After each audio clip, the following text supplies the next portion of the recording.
Thanks for tuning in to the Medevac podcast, powered by the Robert Irvine Foundation, whose mission is to support and strengthen the physical and mental well-being of our nation's heroes and their families. I'm one of your hosts, David Reid. And I'm your other host, Christian Meyers. Thank you very much for joining us today on the Medevac podcast. If you are new here, there's a price for the show. You have to share it with a friend or family member if you're getting something out of today's episode. I know I say that every time, so if you're not new here, sorry you heard it, but go ahead and share it. Interact with the video somehow. Our guest today is Bob Yarnall. Bob Yarnall is a 25-year Marine Corps veteran, retired as a Master Gunnery Sergeant. He's also the VP of Business Development or Development and Impact. Development and Impact. Thank you for the Robert Irvine Foundation, our primary sponsor here on the show. And he's also a wonderful, wonderful human being. He's got great insights on leadership, and he's a very good friend. So, Bob, thanks for joining us. Welcome, today. Bob. Thank you. It's an honor to be here. Yeah, we've been talking about getting you on this show for a long time now. Yeah, and it's perfect that it worked out today being here for the Face to Fight first annual in-person convention. Yeah. Meeting with the coalition members. So perfect timing to be able to come in and do this with you guys. And actually later today, you're heading off to USAA, right? Correct. We're going to go over there, film a quick interview with them before our evening reception with all the coalition members at the hotel, and then we're back at USAA tomorrow for a full day of conferences, and I get the honor of speaking on a panel with some incredible leaders, and hopefully do something to change the trajectory of our suicide crisis in our veteran community. That's fantastic. Yeah, great to hear that you're making a difference, and always great to hear the Robert Irvine Foundation kicking it up. But let's rewind it back a little bit and talk about what inspired you, right, to join the military? What led you to this moment that you're doing now to give back? I really became involved from the time I was real little. My mom was very active in our local community, and she made me take piano lessons. So part of that was I got to go with my sister to some retirement homes, and we played little recitals, and it's to deliver Meals on Wheels. So kind of got introduced to the giving back component at a very young age, 4 or 5 years old. Oh, that's awesome. Then continued that on through high school, working with the Special Olympics and the Best Buddies program. Working with my mom also worked as a nurse at an intermediate unit school facility with children that were anywhere from very low functioning autistic to very high functioning autistic, and we'd go help out there every year, and it was a good eye opener. I was fortunate I had surgery when I was 3 months old that could have left me in that situation, or I wouldn't have survived had I not had the surgery. So really, I very much feel compelled to give back. I was fortunate that some people did for me. It was a surgeon that came out of fixing veterans over in Korea and had a new procedure that very much allowed me to then join the military. Had it not been for his procedure, the other procedures would not have allowed me to even join the military. So I feel very fortunate. Wow. And that's, when you have those types of impacts in your life, it drives that desire to pay it forward and give back. That makes a lot of sense. Yeah, you were afforded an opportunity, so why not capitalize on, or not? Why not give back, right? Why not rise to the occasion when you're being presented something like that? Absolutely. I was introduced to the military through my cousin. He was a 2-time combat tour Vietnam veteran who later I had the opportunity to work with as when he was a colonel running the recruiting district. We kind of got transitioned for overlap for a little bit of time. But he was always there and kind of molded that instinct in me to, hey, this is something that's challenging. It fit along with the sports that I played and wanting that physical challenge, but also doing something that a lot of people wouldn't even try. Sure. I talk about it all the time, especially when I'm talking to veterans that are struggling, is that, you're a 1%er. And what do I mean by 1%ers? Well, less than 1% of the people in this country would even think about joining the military, let alone actually going through with it, completing basic training and getting into their, getting into the service and serving. Less than 1% of people complete a marathon. Less than 1% of people become Division I college athletes, and less than 1% of people obtain that doctorate. So when military people are struggling, I always look at them like, you're a 1%er. You've already achieved more than 99% of the people ever will. So you might be a little bit down on your luck right now, but you know how to overcome and achieve. So that's your starting point. You're a 1%er and rise from there. Yeah. So let's talk about how, I mean, obviously you didn't have that perspective from the beginning. What year did you walk into the recruiting office for the Marine Corps? I walked into the recruiting office as a high school senior in 1985. Okay. I didn't turn 17 until my senior year. So Okay. I originally had applied for an NROTC scholarship, was my first piece. The funny thing is I ran into the guy who got the NROTC scholarship. We worked across from each other in cubicles down at the history division 22 years later. Oh, no kidding. He had scored 20 points higher on the SATs than I had. And, he went to Villanova. I went to Paris Island. No kidding. How funny is that? And then I joked with him because at the time I was Master Gunnery as an E9. And I said, well, don't worry, sir. Someday you'll be able to park as close to the PX as I can, because we had the parking spaces next to the generals at that point. So, but great guy. We actually had both been in the late entry program together at the same time and participated in an event, my first skiing opportunity. So yeah, I walked in 1985 with that as a thought. But the more I got looking at it, I was like, hey, this is definitely something that I want to do. Like I said, my cousin was a huge influence on that aspect, and figured if I was going to do something, I was going to go in the Marine Corps. Challenge it. Did you know what you wanted to do in the Marine Corps? Not really. When I was looking at college, I was thinking accounting. God, thank God that didn't happen, because I was on recruiting duty, worked across the hall from an accounting firm, and those poor suckers that were sitting in their cubicles all day had their meals delivered at lunch. I'm like, I wouldn't have lasted 30 days in doing that. No kidding. So that got me looking, and I wound up going into logistics to start, logistics and embarkation, which I love because it was a varied experience, and you can wind up with any units doing that. So Sure. It was a great opportunity, and something that I could see, hey, maybe I use it here, maybe I can use it after. But I joined the Marine Corps looking at it as I was going to make a career out of this. Yeah. Okay. I didn't go into it looking at it like 4 years. It's like, just makes sense to me. I can go in, I can get my education, I can have a career, I can retire. Yeah. I think that's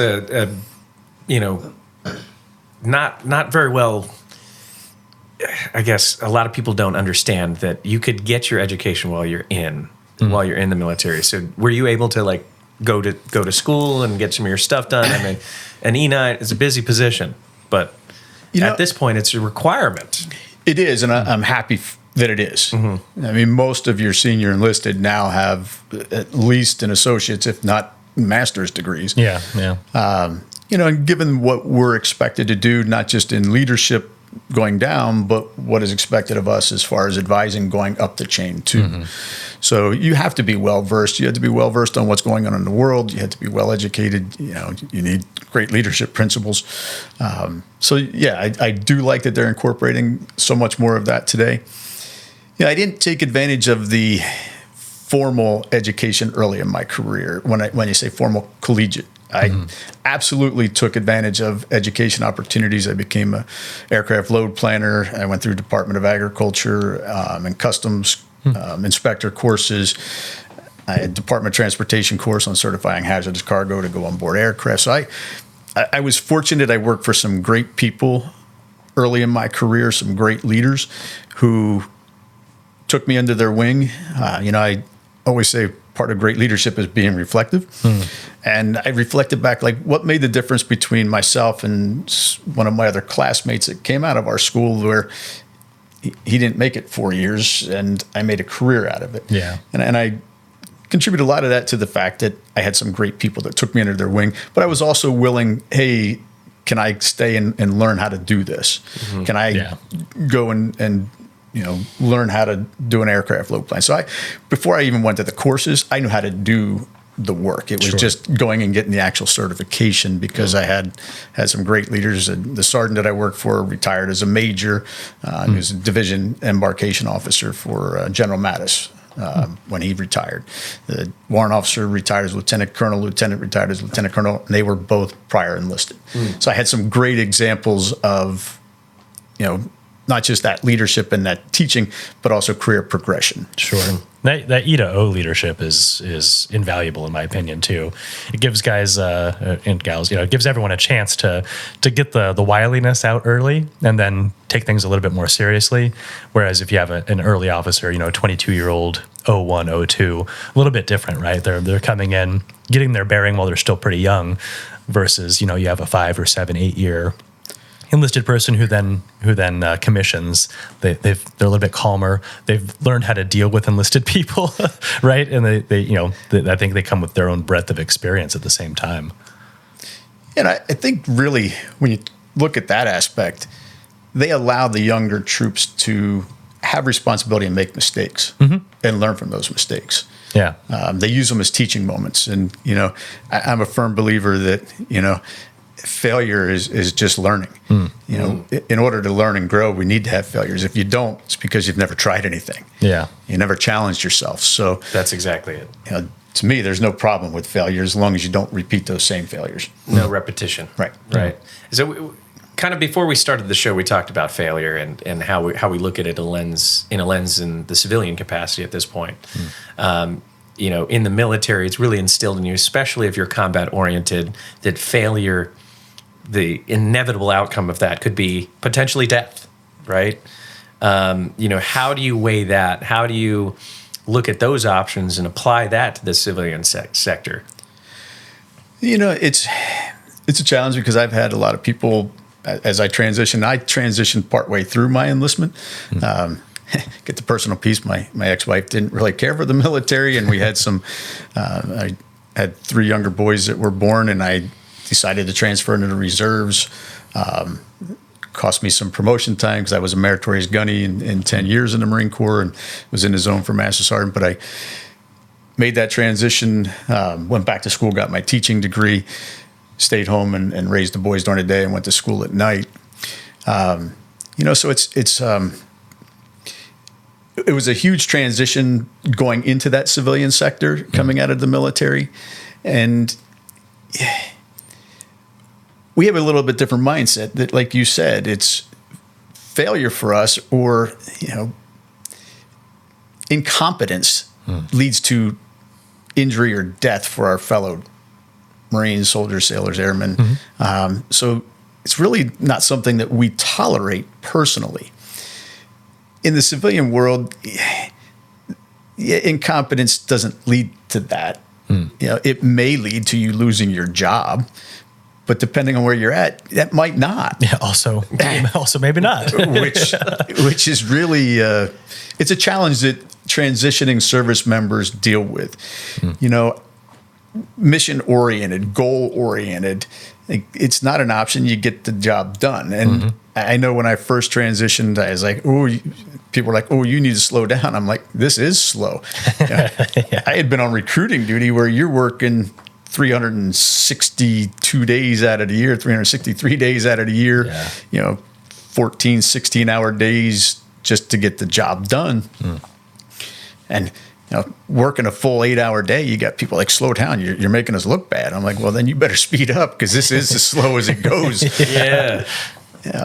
And, when you get stuck in a position where I think it's even more difficult sometimes for those coming out that are in leadership positions in the military, because you're going to now go to work presumably for somebody that has very little leadership experience. Yeah. What got them there? Well, they might have been with the company longer, or they have a degree. So they got the position because they have the degree. That doesn't mean that they have the leadership experience. They don't have the leadership knowledge. Yeah. And you may be stuck working for them, and you see the failure of their leadership, but you have no control over it. So let me ask you this. What is your definition or maybe key traits that makes a good leader? Because, I think, having talked to you over the last couple of years, I think this is a really important topic for you. And I think you have a tendency to analyze and dissect this topic quite a bit. I'm a firm believer in lead from the front. Yeah. Lead by example. I would never ask somebody underneath me to do something that I'm not willing to do or get in a fight with them. You know, it's when you talk about servant leadership, I'm there to support you. How can I make you better? Yeah, I used to hear all the time, well, you know, just do it because I told you to do it. That's great. You know, there's times you're out there in combat and somebody says duck and you say why. That might be the last thing you ever say. Yeah. There's a time to respond to orders instantaneously, but there's also the time to make it a teaching moment. You know, anytime that you can explain to those that you're leading why you're making the decisions you're making, it's a teaching moment. It's a teachable moment, and that allows them to grow. To me, you know, especially in the military, it's only a matter of time till you're going to be replaced. And in combat, that it's next man up. Yeah. And that next man or woman needs to be prepared for that when that happens. And it's just through the natural attrition. You know, when I retired, you got 8, 9 Marines getting promoted. Yeah. So that means they're moving up in the leadership realm. Are they prepared to take on that extra leadership responsibility? So the more that we can train down to bring them up, it also makes our jobs easier because now we can focus on that next level, not just constantly micromanaging. And that's what, you know, leadership styles. I'm not a micromanager. I am a trainer, observer, guide.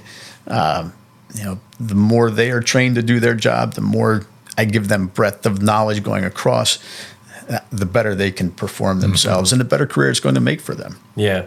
So let's kind of apply that to the recruiting element of things too. Is, you know, when you're looking at a potential new recruit, what are some of the key elements that you're looking for as well? Do you see at an early age the potential for great leadership? Do you see moldability? What is it specifically that you're chasing after in that recruitment world? You know, I learned early on in my recruiting that it's not my job to judge who's going to make a good Marine. It's fair. It is fair. And I say that because I give you 2 quick examples of that. I had one young man who was considered an all-state running back, football stud, but he never had to work. Coaches didn't, you know, he showed up on game day because he was the stud. Yeah. But he didn't put in the work and that kills people. Oh, absolutely. And when he got, you know, Riddick Bowe, I believe it was, the heavyweight boxing champion that wanted to join the Marine Corps and needed all kinds of waivers. I was actually on recruiting duty when he did this. He didn't last 3 days. No kidding. Yeah. Yeah. And here's a guy who worked hard, obviously, to become a boxing champion. He put in the work, but he expected, I don't know what he expected. Maybe he expected to go and, we're going to give you the title. We don't give honorary titles. You earn it. Yeah. And that's why once a Marine, always a Marine, because you've earned that title. So, you know, there's 2 examples of why you don't. But on the flip side, I had one young man who was the self-professed biggest band geek in the school. And he was an honor grad. So you really don't know. Do certain people tend to do better and become better leaders? Yeah, I could say that folks that I enlisted that were wrestlers had usually successful careers. Why? Because you have that one self-directed, self-motivation, you know, you're disciplined. Yeah. I always used to say you're on the mat and somebody's really, you got to stay off your back and it's hurting and it's painful, but I got 30 seconds left on the clock. You know, do I have the self-discipline to put my mind to it and achieve? So they have a little bit different mindset. And yes, they're usually in great shape, which helps. But that element too is certain sports like running or swimming. It's all conditioning, right? In football, we have drills, you know, so some of those days we get breaks from that. When you're wrestling and you're doing the swimming and cross country, whatever it is, you're training to be conditioned constantly. So what is boot camp? What is basic training? It's a conditioning course. But the number one, those are all great pieces, but the number one factor is, do you have the mental toughness? Yeah. Because you got 13 weeks or 8 weeks, whatever it is, to get somebody in shape. As long as you come in with a base level, we got the time to get you in shape.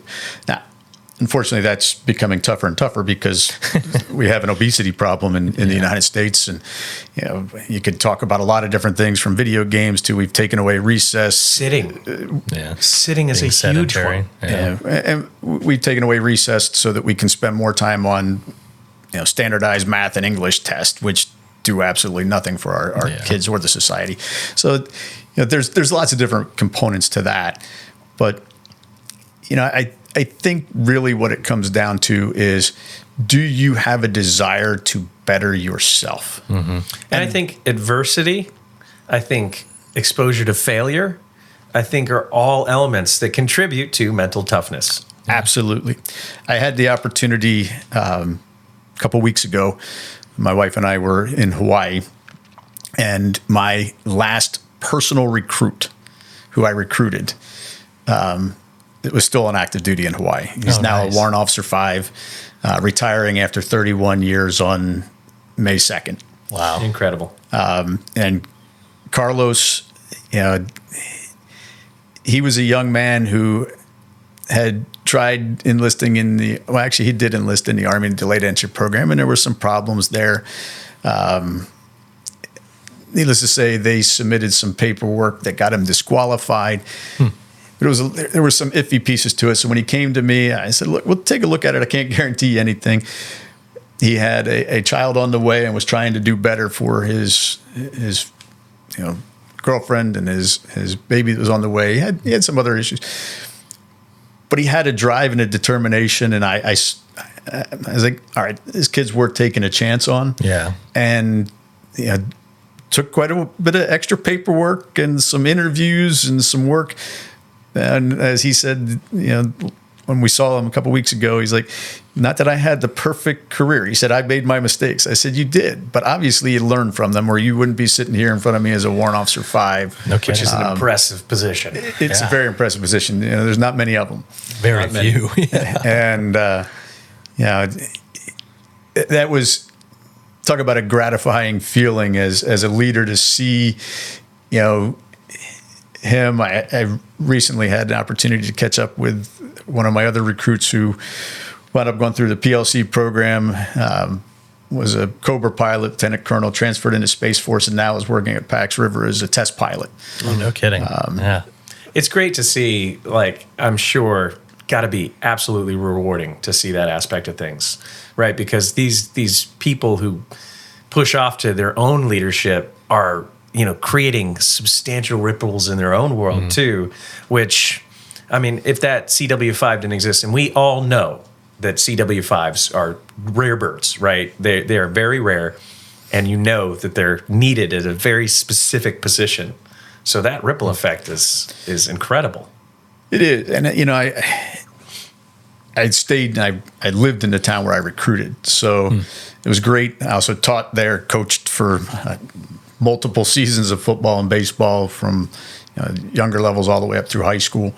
It would be great because some people are like, oh, you just lie to kids and get them to join. I'm like, no, because I want I want them to have the same success that I had. Yeah, absolutely. And I had 128 recruits that I recruited. Out of that, 117 of them became Marines. Some didn't graduate high school, or one guy was allergic to fire ants when he got to Paris Island. They sent him home. But to have that, and to have so many of them, not just complete their enlistment, but many that went on to become officers, but so many that made a career out of it in 20 plus years. And they've made an impact. What an impact they've made over the lives that they've touched in that time period. And getting to see a lot of them, and used to be, at least when you've taught and you get 120 students a year, at least when they'd come up and say, Mr. Yarnall or Sergeant Yarnall or Coach, at least it would put it in a perspective of who. But it's just, I was fortunate that I got to see that and have that kind of impact on different lives. And I credit that to the people that really impacted my life throughout. It seems to me you have a very broad range of leadership skills as well, like being a teacher, going to school for that as well. I'm curious what that I guess that bridge in learning is, right? Military versus your average student. And then two, what that education trajectory looks like. I'm sure there is great frustration from you on some of these things that we talk about with education. I could go on for that for an hour probably. But, just even in my own growth, I think teaching was a big part of that. Going back to college, for me, was a waste of my time and my money, but a means to the end. Sure. If you want to teach, you need to have the degree because you're, licensed professional in the state. But honestly, the biggest thing that I took into teaching was the leadership background I had from the Marine Corps. I was fortunate. I taught civics. I taught world cultures for a while until they went from talk about crazy stuff, went from world cultures, which was very relevant today to our students, understanding the different cultures because we're a blended nation, not to mention we're international when it comes to business today. Understanding that, you still in that you could teach world history, but they went from world cultures to world history. Well, what part of world history do you teach? Yeah, there's a lot of it. and really, what relevance does it have to our students today? They don't know American history, let alone truly. Learning about the Sumerians. Like it just really, what part do you pick out to try and teach? The Denisovans. It's very, very important. So I was fortunate where I taught that it was in a career and technical center, and we taught freshmen there because they came there all day. And I was able to move that to civics and make part of that requirement was community service. And, kids coming, many of them looking at that as, hey, I can create a career and be successful without necessarily the college aspect. Not that a lot of them don't go on to college for different reasons, whether it's getting, the business courses out of the way or, they're going into engineering. I've had lots of different students that go on to college, but you don't necessarily need that depending on what your career field is that you were choosing. Would I say it was frustrating? More on the political side of things, the requirements that come down. People are like, why are you, body fatting my kid? Because the government says we have to. Why do we spend billions of dollars on standardized tests? And I always ask the question, well, who looks at them? The military doesn't ask you for your standardized test. Yeah. The government or the colleges don't ask you for your standardized test. No employer is going to ask you for your standardized test. Okay.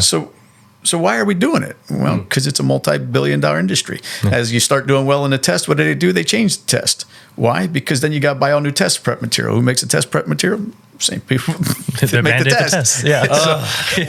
What about the 9 to 5 element? What's your thoughts on that? I want to talk about that. As far as school?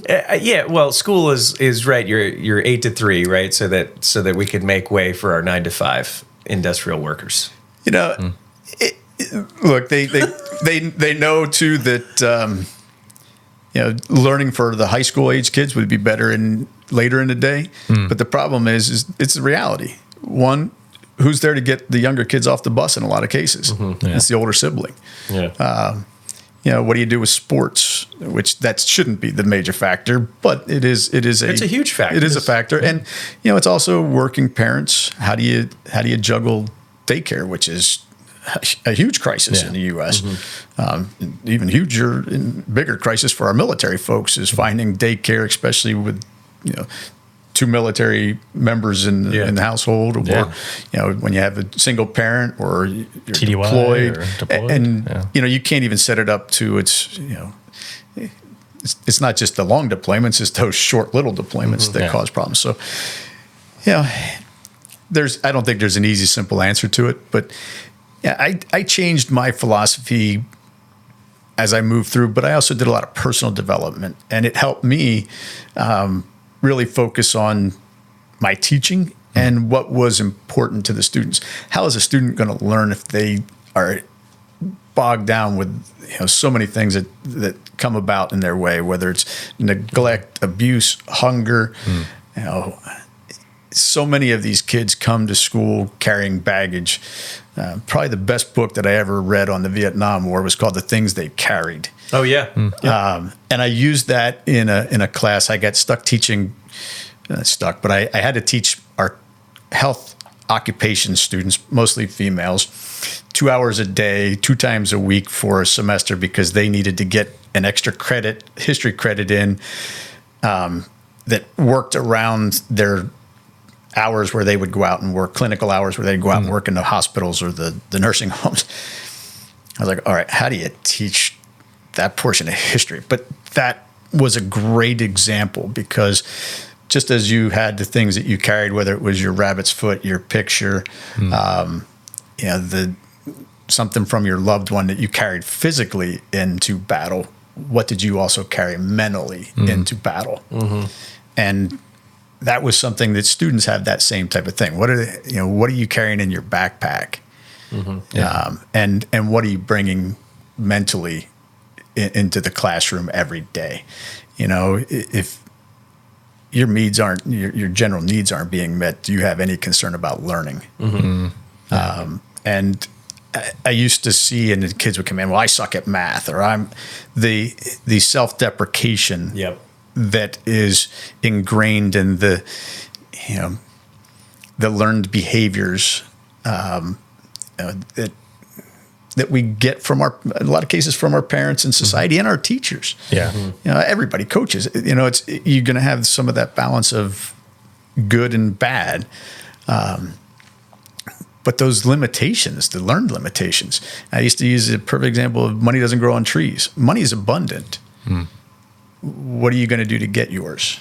It's those kind of negative thoughts that we're talking about too that really impede our ability to learn or even just approach a new subject open-minded. So I started focusing, at least one day a month where we do personal development. And really focus on them as a person to, we made it a no self-deprecation zone in my classroom. A safe space, Bob?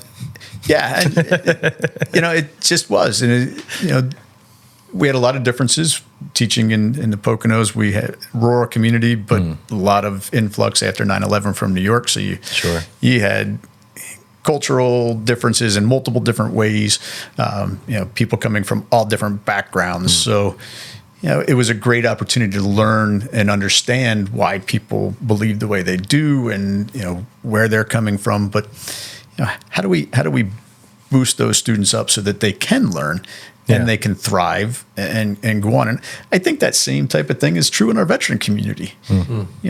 How do we deal with those limiting beliefs that we have of ourselves? But more importantly, what did they bring into their service? I learned that when I was part of the first critical incident stress management team that the Marine Corps put together. I got recruited by the force chaplain, and the first call that I went on, it was amazing once I was able to get people talking, how many of them came into the service with something that weighed on their mind. Quick example was one young Marine. He was responsible for his younger brother, and his younger brother got mixed up with the wrong crew.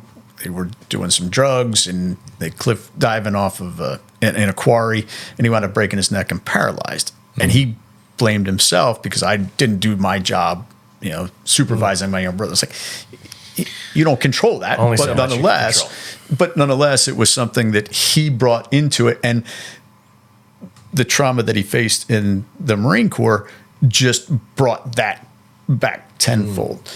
So those things that we may have pushed down or harbored when we were younger have a tendency to impact us much later in life. Just finishing up a book now that The Body Keeps Score. Oh, yeah. And another, great example of what those traumas or neglect or, the upbringing that we have, how much that impacts our body and our mind and our development. And then later in life, what impact does that have on us? Yeah. So that's fantastic. So everything that you've kind of accumulated, you're now putting into... you're now giving back through foundations. So through the Robert Irvine Foundation, through Face the Fight. How do you think all these things have prepared you for that? And what is that? Can you build the background a little bit too? What is Face the Fight? And sure, for those who don't know, well, Face the Fight is a coalition that USAA put together or founded, partners with Humana and Reach Resilience and quite a few others. The Elizabeth Dole Foundation. There's over 200, I say probably 250 plus partners in the coalition now that include, veteran service organizations, your nonprofits, foundations themselves, all coming together to tackle the suicide crisis in our veteran community. But it's not just our veteran community. We have a crisis within our military community and our community as a whole. Yeah. So how can we change that trajectory? And, we've brought together the foundations, the corporations, mental health professionals, and more importantly, in the military community, our peers. I can tell you that, as a Marine, I would much rather talk about my issues with fellow service members. Sure. And it's one of the keys of our Reuniting the Brave program is we bring people back together that serve together. Yeah. And that's a whole different level of connection and trust that you have, and shared experiences that open up those types of conversations. So Trauma bonding.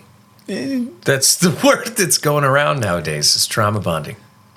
And, it's interesting. We talk about that, and that's part of what I'm reading right now is that's great, but got to get beyond that and get to the root. That was where my next kind of piece was at that is oftentimes in today's society, we're so exposed to stir up your childhood trauma, right? Let's just stir it up. But what do you do to process that, right? So that's one piece of it, and it's almost detrimental because you're given a piece that's open-ended, and it's just, what do we do with all these traumas that we're exposing, right? We're seeing an ample rise of anxiety across the board, right? And that does contribute. There is contributing factors to that, right? Processed sugar, or processed foods, and sitting down all day for your jobs and stuff like that. But I think that's a big piece of it is we're stirring up the sediment, but we're not we're not applying a filter. Yeah, and I think we're moving in the right direction. I can say that just being part of this coalition and the connections that I personally have made, and I'm really excited to have the opportunity, over these next 2 days to have that face-to-face interaction with so many of our partners. But just on, we've had monthly webinars, informational pieces, and then each one of those has a little breakout session. And the webinars have all been fantastic. The breakout sessions are even better because you get to learn what's out there. I always say it's just another tool in the tool belt that we can provide for our veteran community. And fortunately, with the foundation, we come across a lot of veterans every year. Whether it's breaking bread with heroes, it's with our new food truck program, Kitchen with a Mission, you folks with, all the veterans who come in with Medevac podcast, just our resiliency events, Reuniting the Brave. We come across thousands of veterans every year, and being able to resource them and provide them with, tools to deal with those issues of, whether it's trauma, moral injury, TBI. And it's not just those significant ones. It can be divorce, unemployment, we know that the biggest factor is that transition period for Marines or soldiers when you're leaving the service and you're getting back into that civilian life. That's a challenge. That's the biggest part. I think support system is what comes into play really epically at that point. Is what does it look like? Are you getting out? Are you going into isolation? Are you going to go back to your hometown?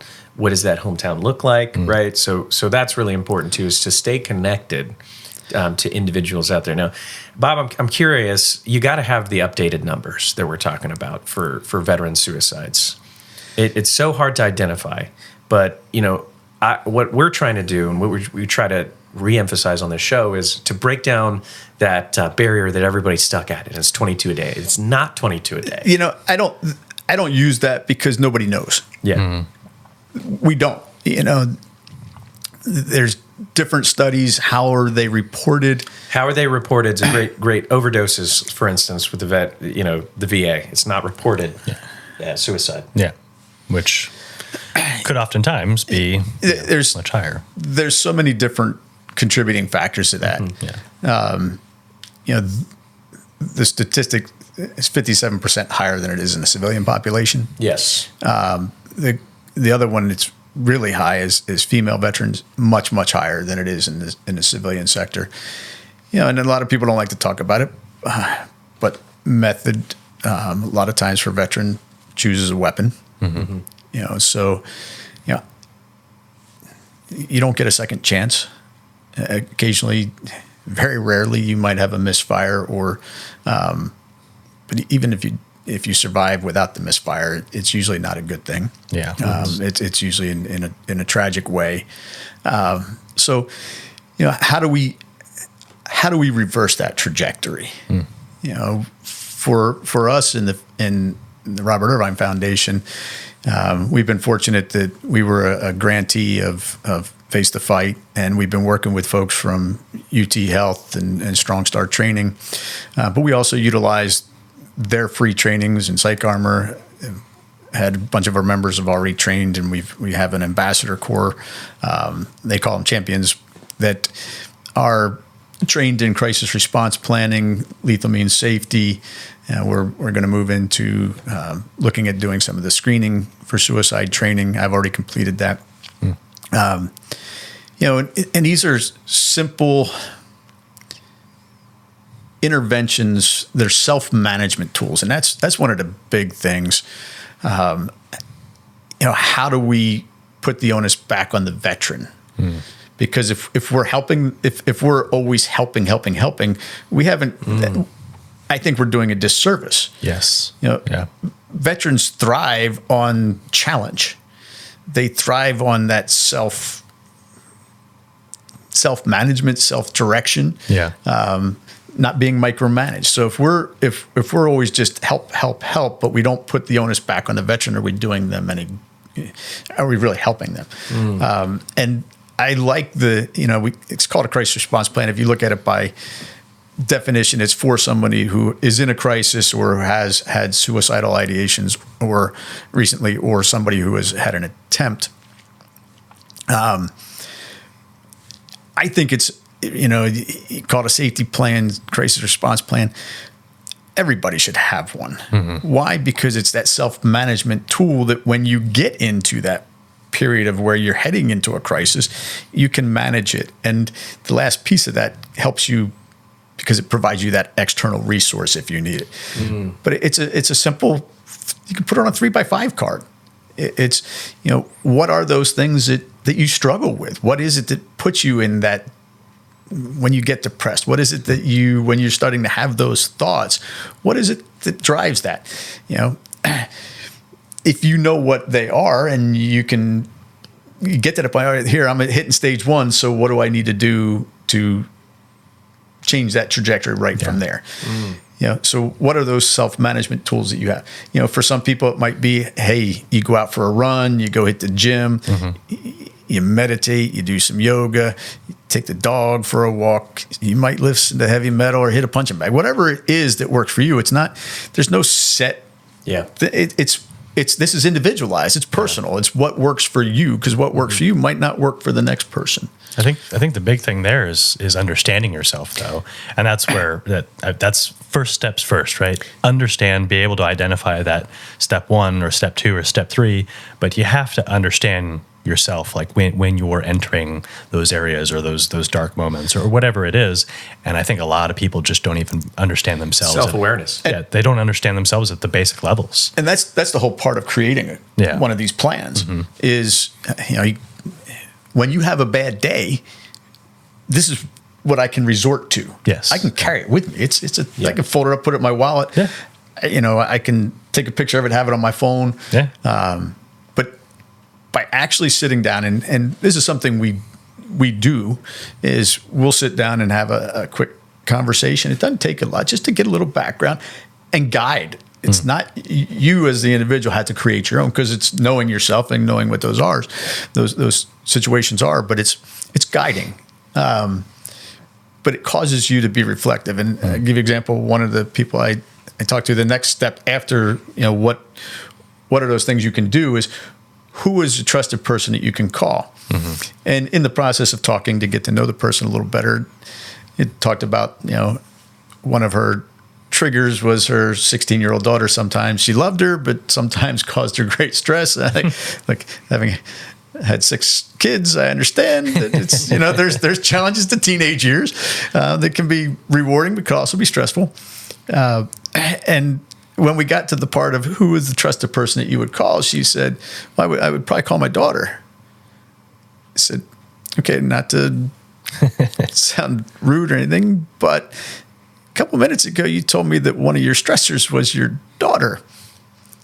Is there somebody better that we might be able to call as that trusted resource? She's like, good point. So, and that's part of that guidance. And look, part of it's just listening. And helping guide. It's not to create it for someone. You've got to create your own. If it's going to be effective, it's got to be a self-management tool. But having that trusted person, and that might be somebody you served with. It might be your best friend, but somebody you can call without judgment. What about identifying those that you just don't know, right? I mean, you hear of your closest friends, taking their life, and we never saw the sign, right? Is there tools? Is there indicating? Is there patterns that you're teaching people to look out for? Well, there are definite signs. Does everybody exhibit them? No. My toughest phone call, one of the toughest phone calls I ever received was one of my freshman football players that I coached and coached him and knew him very well, knew the family very well. Took his life through suicide at the age of might have just turned 15, but it was freshman later on in his freshman year. Wow. Top 5% in his class, Division I prospect as a freshman in 3 sports. Wow. Loved by everybody, literally. I mean, he was a best buddies leader and just had a heart of gold, great family. I coached him and knew him very well, and there were no signs whatsoever. So are there always going to be signs? No. But that's one of those incidences that I always talk about too when we talk about lethal means safety. Lock your weapon up. It might not be for you. It might be for somebody else. Here's a kid who grew up hunting with his dad, knew everything about weapon safety, how to properly handle a weapon and everything else, but he had access. Had he not had access, people are like, oh, you would have found. Not necessarily would he have found another way. And that might have been the split moment he needed. Because it's literally when you get into that crisis, it's a 5 or 10 minute window. If you can get through that, you're not that you're not going to still need to work, but you've survived that day and have a chance to move forward. So, great example is we have a buddy that spoke about it on the show. Taylor Grieger, right? Heller Heiss, you're familiar with him. That moment for him was when the trigger pulled and the weapon misfired. He didn't rack it and try again. He understood in that moment, this is not what I want. And it took that click to realize it. That split how fast do you pull a trigger, right? That's how fast. It's just taking that split second away from someone to realize this is not what I want to do. And I would tell any veteran, I'd tell any person, period. You might know all about weapon safety and how to handle it and all that other good stuff. But when you're in crisis, you're not thinking rationally. You don't care. You're not thinking logically. So how do you protect yourself and your family? And when I say protect your family, it's by protecting yourself too. Because that has a huge ripple effect beyond just the individual. And I mean, this resonates. Like, I'm sure that you feel a certain level of responsibility for the kid that you were coaching. Well, you at least at the early stages said, why didn't I see this? Well, especially since I had been a critical and stress management counselor for the Marine Corps. I've been through multiple levels of suicide intervention and prevention training. I was on our, they call them SAFE team, SAP team in the school for a while. So absolutely, I still to this day, like, what did I miss? How did I not see those signs? There are. Sometimes when somebody gives away their valuables, and not just money, but something that they treasure, that they want somebody else to have. Somebody that's normally an outgoing person is all of a sudden withdrawn and isolated. Yeah. You see drastic mood swings. There's lots of different components that you can see. But the one that, if they're talking about it, people are afraid to ask, and that's, you're not causing somebody by asking. You're helping get them the help they need. And many times it's just asking that question. Have you thought about it? Yeah. Do you have a plan? The Columbia screening method is like a couple quick questions. And, if you, depending on how to answer the first one, you might skip the last question. Yeah. But it's just asking that question. It's amazing just in having the conversation about suicide opens up people in ways that I had never imagined.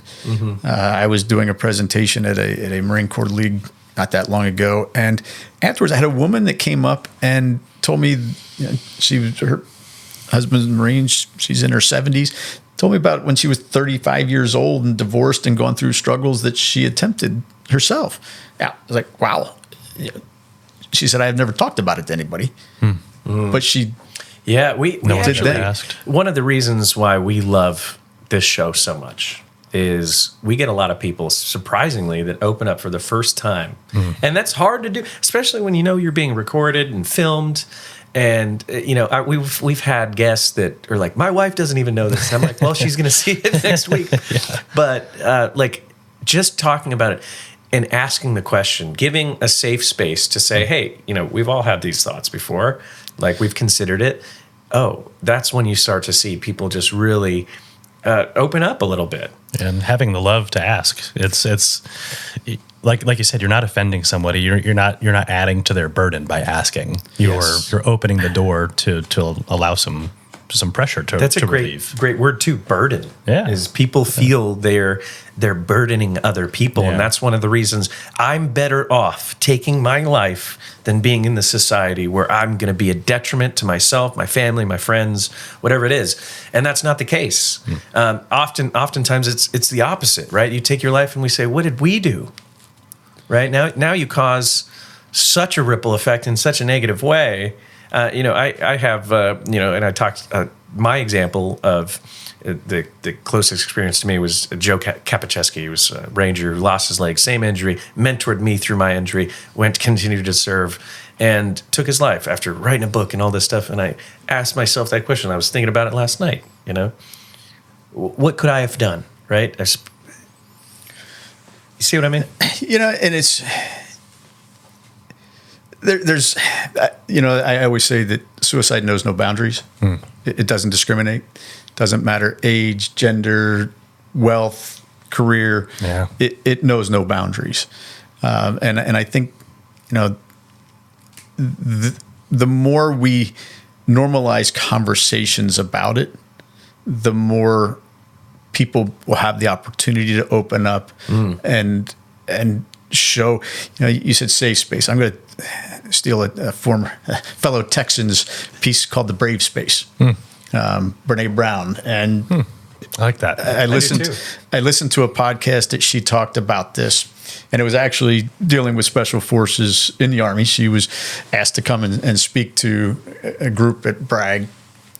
And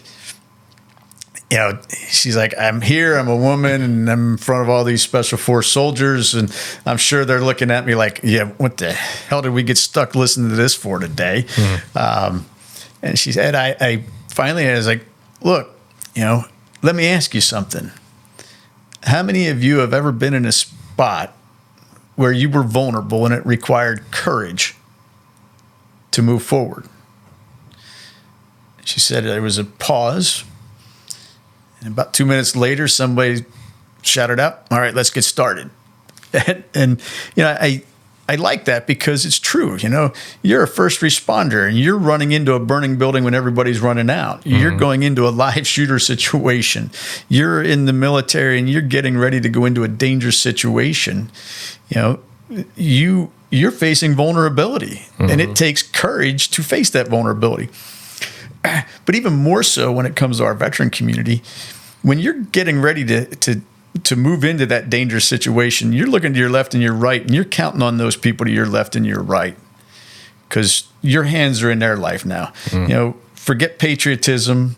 Yep. That's out the window. It's, I want to survive, and I want to make sure my partners survive, and we're all in this together. And that's really the bottom line. When you talk about getting people back together, that's one of those major factors, is because your life was in their hands and their lives were in your hands. You depend on each other in that situation. And it's not the only place that you have that, but it's certainly a unique situation. And it does require that bravery to face that. So how do we create that? Well, we have a brave space where you can face your vulnerabilities, and it's going to take courage. It takes courage to open up, and it takes courage for the rest of us to ask those questions. You know, not fear the answer, because the answer's okay. The answer's talking. The answer's admitting it, and the answer's identifying what it is that's causing that. And that in itself, I think, would be a huge change in the trajectory. Creating more of that opportunity. And I can tell you, the more I've gone around and spoken with different groups, you get some people that will speak out as the larger, but the amount of people that talk after the fact, which is okay.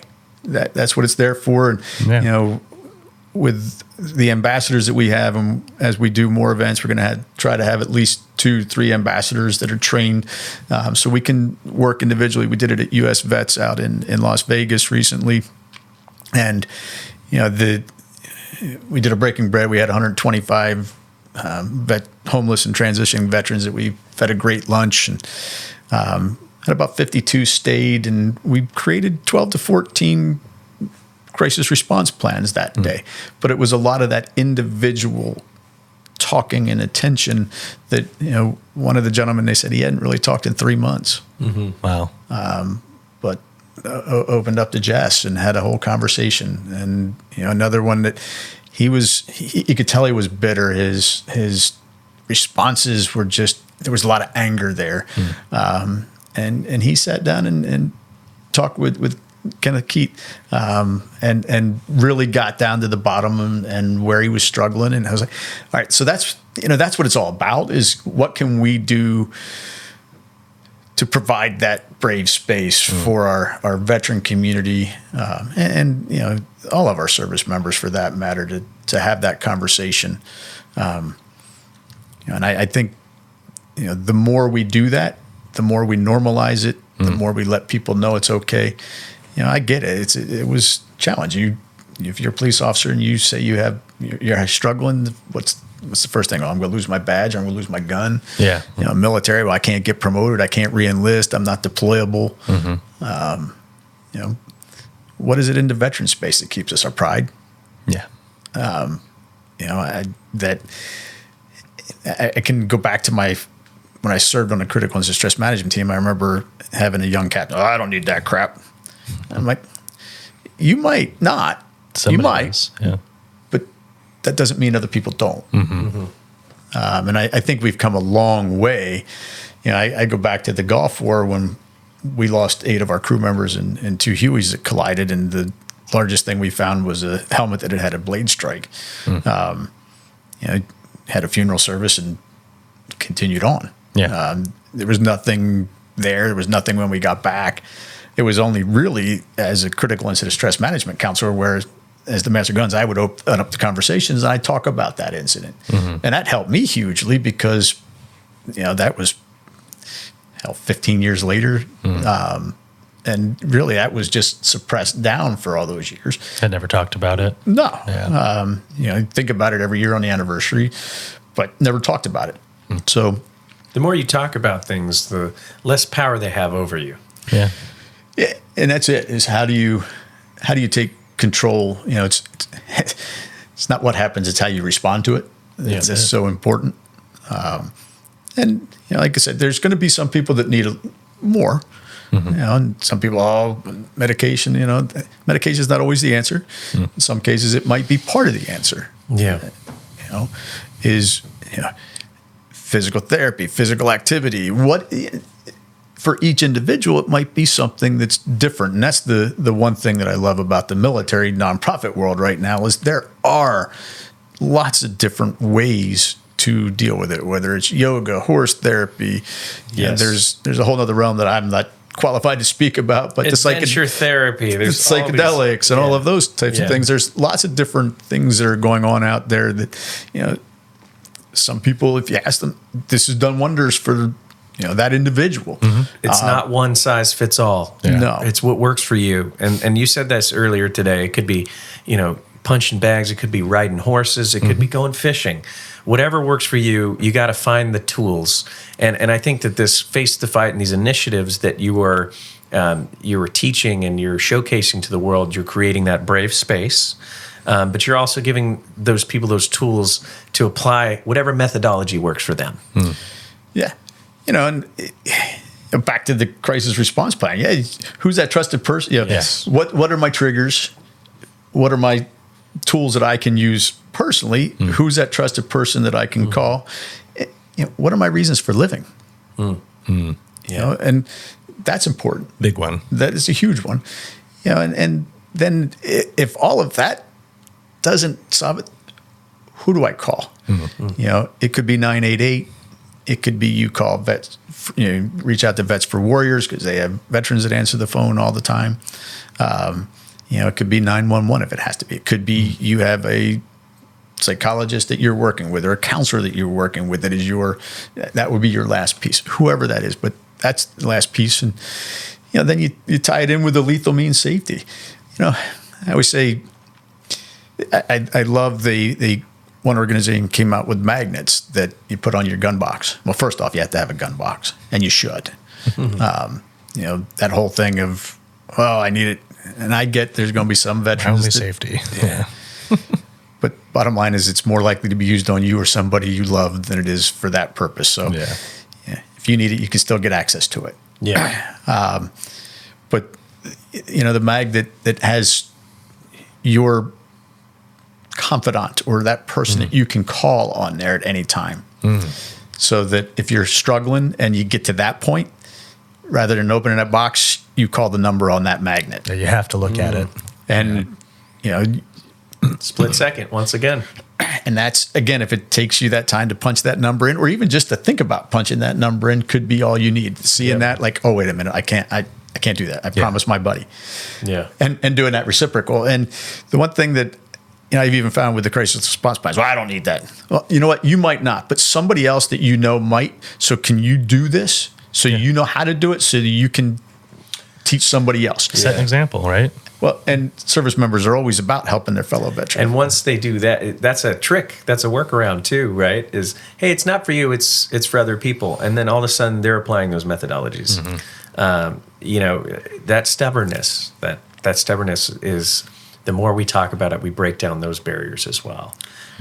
It's incredible work that you're doing, Bob. I got to say, 25 years in service and getting out to continue to serve.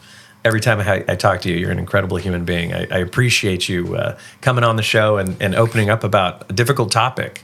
Now, what's kind of one last thing that you would maybe address the audience about, and whether it's a resource or just a piece of advice that you have? I would say if you have an organization, if you have your corporation, you have a veterans group, and you would like us to come do this with you, we'd be happy to do it. I love doing it. We do a lot of these with Breaking Bread with Heroes because you bring people together for a meal. Yeah, it's a great time because if you do the presentation and you can teach that, the conversation then takes place right there for a lot of people. It really opens up the dialogue. Your veterans group, VFW, American Legion, Marine Corps League. We've even talked with like Red, White, and Blue, RWB, and we did it with MVP out in Las Vegas. And so we have a team of ambassadors. There's right now, 7 of us. I have a few more that are looking to come on board to help with this, but we will. We're mobile. We can take our show on the road and come out and do these trainings with your organization. We'd be happy to do that. Anything that we can do to change the trajectory, that's the key. But more importantly, create that brave space, face your vulnerabilities, open up. You're needed, you're loved, you're cared about. And if you haven't done it, reach out to those friends, reach out to those people, talk to them. Don't just say, hey, how you doing today? Really know how they're doing. Mm-hmm. So often we ask that question and good, fine, good, and really never get into it. Yeah. And that I think is huge. My favorite challenges to people when they say, "Oh, I'm doing fine," and I do have that time to open up with them. I'll say, "Why just fine?"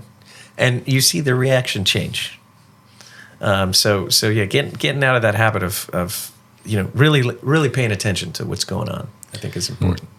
I always say during our Reuniting the Brave events, I ask the folks, well, who's not here? Because those are the ones I worry about. Yeah. And the first time I did that, I had them reach out right then and there. So they reached out. 4 of them, they got on FaceTime. 1, they just did a speakerphone. But they reached out to all 5. And, the other piece, I asked this group, because there were a couple of them, they had one previous get together, and I said, well, why didn't you come? And they're like, I said, look, I'm going to give you an example of this. I know a person very close to me that won't go back to his hometown because he was, soccer star and, Marine, and now he's overweight and has some thyroid issues and so forth. But, he wouldn't do it because he's embarrassed. And it was amazing. It was like opening the floodgates. Well, I didn't know how this person would perceive me. I wasn't sure if they thought I was an asshole, back in the service, if they'd want to talk to me today. And after I said, well, how many of you feel that way now? None of us. Like, I was stupid. Like, okay, so we have these perceived notions of what other people think. Brene Brown's got another one on that, and she uses Oprah as an example. Like, we have perceived notions of what people are thinking rather than asking them for clarification. Yes. Based on body language, and it could just be assumption. It is. It's assumption. Totally assumption. So don't assume what other people are thinking. So people want to see you, especially in your veteran community. It's great to reconnect with people you haven't seen in years. Like me being able to reconnect with that Marine in Hawaii after haven't seen him in 31 years. Yeah. It was like we just met 31 years ago. So reach out, reconnect, especially those who you haven't heard from for a while. And have a little bit deeper conversation than just, how are you doing? Sure. Beautiful, Bob. Thank you for sharing today. It was my pleasure and honor to be here, and look forward to working with you guys again. Yeah, same here. Thanks for your time, Mr. Bob. This has been the Medevac Podcast, ladies and gentlemen. If you want to learn more about the Robert Irvine Foundation, you can head to robertirvinefoundation.org. Learn about Face the Fight, learn about Breaking Bread with Heroes and some of the other programs that they offer, including right here, Medevac Podcast. That's it. We'll see you guys next week. Bye. See you next time.